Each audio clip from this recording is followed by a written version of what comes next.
Hey Trekkies, Christian Fox here with another video for you. Today, I want to talk about the remaster of one of my all-time favorite video games, The Elder Scrolls 4 Oblivion, and pitch my dream Elder Scrolls Oblivion slash Skyrim style Star Trek game that I have been dreaming about forever. A few weeks ago, gamers were treated to the not-so-stealth drop of the amazingly remastered version of the Bethesda classic Elder Scrolls 4 Oblivion. The game is absolutely incredible, and the only thing I want to do more than play it is play an Oblivion slash Skyrim style game set in the Star Trek universe. I've been fantasizing about this since the original game was released all the way back in 2006. This is honestly just a very super rough pitch. For the uninitiated, Oblivion and Skyrim are massive open world fantasy role playing games in which players could essentially go anywhere that the eye could see and pick up cool quests.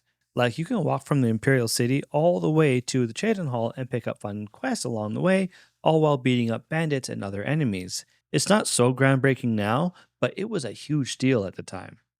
There's some fun combat in the game, but it's not the most well revered combat system ever, and it's probably the thing that has aged the worst. But goodness gracious, I spent way too many hours playing both games, usually as some sort of mage, while leaning towards stealth. Alright, so let's talk pitch.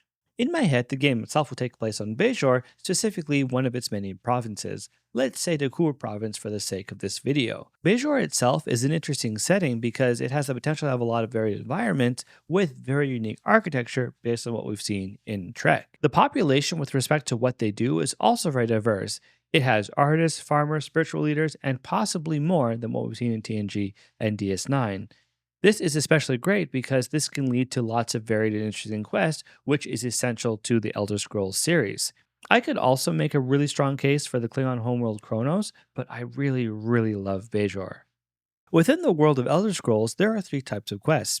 You have the main story quest, you have random side quests, and you have the guild quests. For the main story, I'm thinking something like the Paw Wraiths are back and causing mayhem on the planet. Not full restoration bad, because the planet needs to be fun, but bad enough that there's a threat. Of course, the threat is something that only you can deal with. Perhaps you are a chosen one of some kind, or have some connection to the prophets, maybe some cool powers. Not like Cisco, though, because that would be a little too much.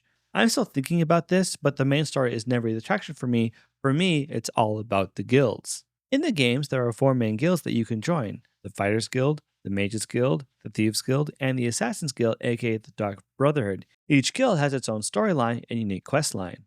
For example, the Mages Guild is all about the arcane university that you join and do quests for while rising through the ranks. To Trekify it, you could have something similar with different factions of Bajorans or even other alien races, since Bajor likely has people from all over the Alpha Quadrant living there. For example, you could have a group of Klingons that represents the Fighters Guild or a secret underground network of Cardassians working for the Obsidian Order as the Dark Brotherhood equivalent. And yes, I realize the Obsidian Order went out of business in Season 3 of DS9, but I imagine there's probably still remnants of them out there. Combat is another area that I'm still thinking about. One thing that made Oblivion and Skyrim so much fun, as with a lot of fantasy RPGs, is the variety of combat and the number of classes that you could choose from. You could be a mage and mostly use magic, or you could be more of a tank with heavy armor and heavy weapons. But the best thing is that the game allows you to mix and match, so you're not just stuck using one playstyle. Then, of course, you need to take that system and then try and Trekify it. Obviously, you would have your usual suspects that you'd expect in a Star Trek game, things like phasers, phaser rifles, and bat'leths, but this is where the developers would need to get creative because we really don't see a ton of different weapons beyond phasers and their alien equivalents. The only real blades that we get are bat'leths and daggers, but I suspect that the developers would be up to the challenge. Now, I'm not saying that the game should be an exact one-to-one copy of Skyrim or Oblivion, but just that those elements are so great and I would love to see them in a Trek game. Though I really think it should be Todd Howard's team that does it, just because they know those elements so well and have been mastering them over the last 20 years.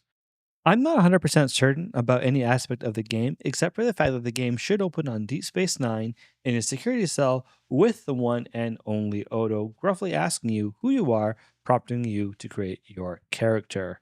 This game will never ever happen with Todd Howard at the helm, given his other projects like Elder Scrolls 6 and Fallout 5. But hey, a man can dream. Well, what do you think? Do you love this idea? Are you outraged by this idea? Or do you just not give a good gosh darn about it? Let me know in the comments below. Until next time, I shall see you out there. That away.